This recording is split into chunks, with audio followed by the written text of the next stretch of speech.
Alright, welcome back to this full Excel course. We're in the game section. Last video was about cards, and today I'm actually going to cover two topics here, and that's dice and board games, because they go hand in hand, so it's probably best to discuss them together. So let's just have a look at a couple of examples. So this is probably the most standard one. You have a game board with a start space and then a number of squares. You roll some dice and you move around that board.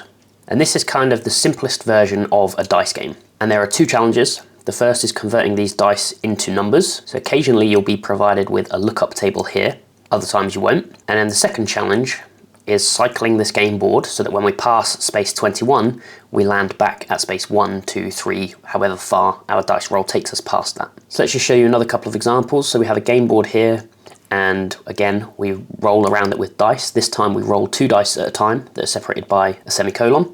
Added complications in this case is that as you move around the board game, you collect things which take them off the board. So we'll briefly touch on that. Then again, very similar concept, dice rolls, moving around the board, and then a notoriously hard case was backgammon. So in this one, you roll dice to move checkers around the board, and actually an added complication here was that you could roll doubles on the dice, and that would give you double the number of moves. So probably best to show some stuff by example here. So let's talk about dice first of all. So if I type equals Unicode of these, you'll see we get 9, 8, 5, 6, 7, and so on. These numbers just increment by 1. So to find the value of a dice, we can use that Unicode formula and minus off 9855.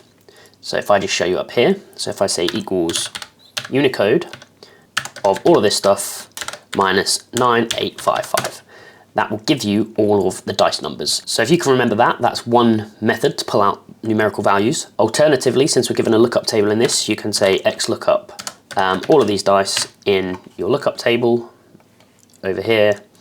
Remember to lock it, come up and come here. Remember to lock it. As you can see, that method is actually a little bit slower as long as you can remember the 9855 kind of magic number. Finally, if you don't want to use the Unicode method, you would have to create this table for yourself if it's not given. So to do that, you can just say unique of all of these things. And because they're spilled across, we want to do it by column. That will give us all of the dice, and you will hope that your question has all of the dice in it. You can then do something like 2col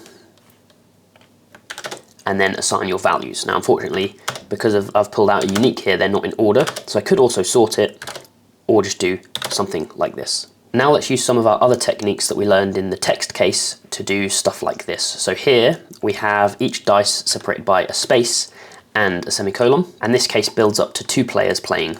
So let's just show a quick example over here. To do this, you know that we can text split this on a colon. And if we do another comma here, it will split it downwards instead of across. So that will give us all of our 2 dice pairs. But we then also want to split by a space. So we can actually split by a space in this column delimiter. Then we get everything out nicely. We can then do our whole Unicode of all of this stuff, minus 9855. At this point, it's worth touching on doubles because you can probably see that it's going to be quite simple to do that from here. So I'm just going to say equals this, and then it's going to give me a true or false if we have a double. So we have a couple of doubles here. My preferred layout is if there was any double kind of interaction, I would spill that first. And then at that point, you could add your rule for doubles. For example, you could say if this is true, give me 2, otherwise give me 1, multiplied by all the stuff we had before. So what that's doing is it's saying if we rolled a double up the score. Obviously, there could be any rule for these, so you'll have to adjust accordingly. But that's how you deal with that. One more thing I'll say about converting dice is if you have something like this, where there's no space or other delimiter between the dice, you have to use our old text trick to say mid of this, sequence of length of this, and 1 character at a time. That will split the dice down, and then you can do what you need to with it. So I won't go over that now because it was already covered in the text videos. And with that said, let's talk about board games. So I'll work with this one just because it has the board laid out as a board and also a flattened version. And if you don't have a flattened version, I would recommend creating one. In a simple case like this, there's 21 spaces. So to create the board, I simply do sequence of 21. And then we have a representation of all of our spaces on the board. In this example, you start on this starting square, so we don't have a 0 space necessarily that we need to contend with, but we do start at 0 on the very first go. So let's come back to this board and explain what I mean. So we could make some sort of schedule like this, just for explanation purposes, where we start, what we roll, and where we end. And as an aside, whenever you have a game case, it's good to lay out kind of everything in as much detail as you can across columns, because it makes it simpler to debug and kind of do the rest of the case. But that's an aside point. So let's now do this. We start at 0. Let's say we roll a 6. Where do we end? Well, we end at 0 plus that. And then our new start is going to be this space here. Now we have 40 spaces on this board, so let's do something extreme and say we get to roll 10 dice or whatever, so we have to move forward a space of, let's say, 50. Well, where do we end now? So it's 6 plus 50 is 56. But hang on, there's not a 56th space on the board. So, that's annoying. So the real space is going to be 56 less this 40, which is going to be 16. So we would land at 16 here. So let's just put for now real space. And the way we can do this is we can say mod this plus this, and our divisor is 40. So what the mod formula does is gives us the remainder after dividing by a number. So we're going to divide that by 40 and get the remainder. Well, in this case, it's 0 lots of 40 and a 6. In this case, it's 1 lot of 40, so our remainder is 16. So there you go, we've solved the issue. We can just run this forward. So now we're starting at a 56, and let's say we were to roll a 24. So our end is 80, okay, that's past the board. Let's do our divisible by 40. Oh, hang on, we land at space 0. Well, there isn't a space 0 on the board. The reason it's coming back at 0 is because 80 is divisible by 40 2 times, so there's no remainder. So really we should be on this space 40 here. If we do a mod formula with a divisor of 40, then these are always going to be 0. So this is the last problem to solve, and then we've kind of cracked how to navigate a game board. So to explain how to fix this, we're going to do a simplified board. We're going to have 5 spaces. So our cumulative roll is going to be 1 through 10. We want to find out what space we land on a board with 5 spaces. So it's just mod of this and 5. We could actually technically do it with an array. That's good practice, so let's do it with an array. So every time we get to a multiple of 5, the mod formula is resetting. However, we want every multiple of 5 to come back as 5. So how do we fix that? Well, the fix is to minus 1 on the first argument of your mod and plus 1 outside of your mod. And you'll see that we're now correct. So why does this work? Well, if we take the first space, we're essentially asking with this mod formula, how many 5s go into 0? Well, no 5s go into that, and there's no remainder. So this whole mod will end up in a 0. And then with plus 1 at the end, we get back to our 1. And obviously number 2, we're actually doing mod 1, so we add 1 at the end, gets us back to 2. And then the crucial space in this example is number 5, so we're actually doing mod of 4. So how many 5s go into 4? Well, it's 0, but there's a remainder of 4, so this will result in a 4, and then we plus 1, which gives us the 5. So that's the simplest fix to this problem. Let's now fix it on our real spaces here. So minus 1 inside, plus 1 outside. If I drag that down, you'll see we correctly end at space 40. The final challenge is then what is on the board for that space. And that's a simple index of what's in the spaces on these numbers. So tell me what's on each of those spaces. Now, before we get into a couple of examples to bring it all together, I just want to talk about board games where you kind of collect things and they're no longer available, or other game cases when you land on a square, it's no longer available. So how do we remove them? So let's just take some example numbers from here. So I'm going to do round between 1 and 10, and I'm going to drag that down. So hopefully we get some duplicates, and we have with this 5 and 4, so let's copy those as values. So let's say space and on board. So like I said before, we can just index this whole thing on this number, and let's lock it. But we only want to land on each space once. So this 2 is a duplicate. So one way we can determine duplicates is to say, or this equals this. We put a colon and it will automatically kind of know if we do that, that we're going to the same cell, and only lock the first one. And now what happens when we drag that down is it will say true if it has appeared before. So let's push that into our original formula, and we can say if that thing, then give me blank, otherwise give me what we had before. And now if I drag that down, what you'll see is that each space is kind of pulling the check area, we can delete this now, of where things are. So that's one way. However, the disadvantage to this method is it's not really dynamic. So we have to keep dragging a formula down, and that's fine if you're building a model, but if you're doing something like this within an array, within an existing formula, or you want it to dynamically spill with the size of your range, you'll need to do something more dynamic. And there's a trick for that, and that is to say X match this list on itself. And what that will do is it's asking, okay, X match a 2 on this list, where does it first appear? Well, in space number 1.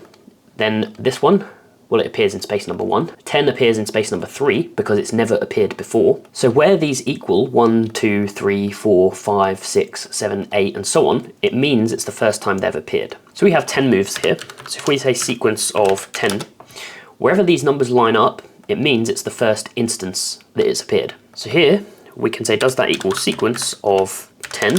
If we want to make it truly dynamic, we'll want to do a sequence of the count of all of this stuff, because that might be an array. So now let's make it fully dynamic. So we're going to put this X match piece into here, and I'm going to say if all of that stuff, so if it's the first time it's appeared, give me index of the board on this, and we don't need to lock cells now that we're dynamic. Otherwise, give me a blank. And that will give me a spill error. If I delete this stuff out, you'll see we get the same thing again.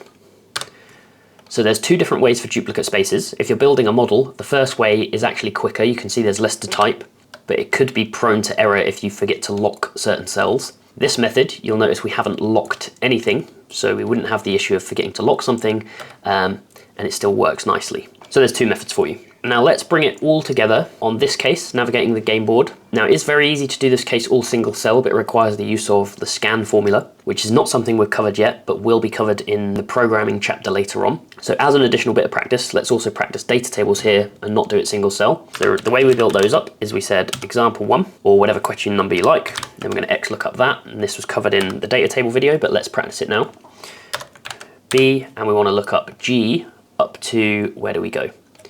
So Bn is the furthest we go. G to Bn, G to Bn, and now we're scalable for the entire case to pull out all the dice. So let's say 2col of all of this stuff, just to pull it down. Then we want to convert it into numbers. So I'm going to say equals Unicode of all that stuff minus 9855. And you could do that with an X lookup, but if you know the Unicode thing, I think that's a little bit quicker. And the question is how many rolls until we're past the number 21. So let's label this up so it's nice and clear. Dice, roll, and then let's say space. Well, the first space is just going to be where we rolled first of all, and then it's going to be that plus the next roll. So our answer is going to be X match 21 on this list, and we want exact match or next large item, so anywhere where we go above 21. So we can see that's 8, that matches the example. Let's pull in our question numbers and get the answers for everything. So I'm going to highlight this, and we press Alt-DT for data table, Tab to go to column input cell, and then I hold Control up and left to get to the first cell in our spreadsheet. Could also do Control Home or something like that. And then F9 to refresh this, and this should be all of our answers to game 1. So we've just gone around the game board and used dice to do it, but it was quite simple. Now we add the complication that we have to land exactly on the 21st space, otherwise we stay where we are. So let's do example 2, and we just need to amend our formula here. So here we make an amendment to say if that plus the roll is greater than 21, then we'll do what we had before. Otherwise, we'll do this plus this. And this syntax is a little messy and confusing, which is why in a later chapter we'll start to build this whole thing with a scan single cell. It's actually easier when you know how to use the scan formula, and it will also be cleaner doing it with a let because we have repeated arguments, but that will be for another lesson. And I've messed up, I've put a less than, I need a greater than. So let's drag that down, and now let's do equals that plus 1 to make this data table kind of dynamic when I just move that. F9 to refresh it, and this should be our answers for question 2. Okay, level 3, this is where it ties together kind of this tutorial of cycling around the game board. So where we go past the 21st space, we literally move past it and go back to space 1. So this is actually a simpler question when you know the mod trick. So I want to say mod of where we were before plus the new roll, and we want to do 21 game board spaces. However, we need to minus 1 inside and plus 1 outside to stop that 0 issue. Now, if I change that to question 41, refresh the data table, this should be all of the answers for question 3. So simple as that. When you know the mod trick, it can really simplify these kind of cases. And then the final level here is quite simple. If you'd skip past the 21st space, go to a 0 instead of rolling past it. So let's do it quickly while we're here. So if the space we were on plus the new roll takes us past 21, we go to 0. Otherwise, we do that plus what we had before. And then we go from question 61. Refresh the data table. There's a couple of errors. That's because we don't actually finish. It does say the answer should be 60, if that is the case. So let's say if error, give us 60, refresh the data table, that should fix all the answers. And that's that. So that's that whole case done. There's no bonus questions. It's a nice simple case to practice moving around a game board. I think this was from the collegiate challenge, so a bit of an easier difficulty level than the main MEWC. So that's a nice intro to dice and moving around a board. The next video in this chapter doesn't have kind of a specific topic, but it's all the other concepts you'll need to know to solve game cases. So things like adding players and turning switches on and off for certain effects. Game cases is quite an open topic, as you can imagine, because we play hundreds of games throughout life, you know, board games, card games, so on. There's so many rules that could come into play, and you have to take the rules of each game on like a case-by-case basis. My aim here is just to give you the general concepts that apply to most of these cases. Hope you enjoyed, subscribe for more, and I will see you next time.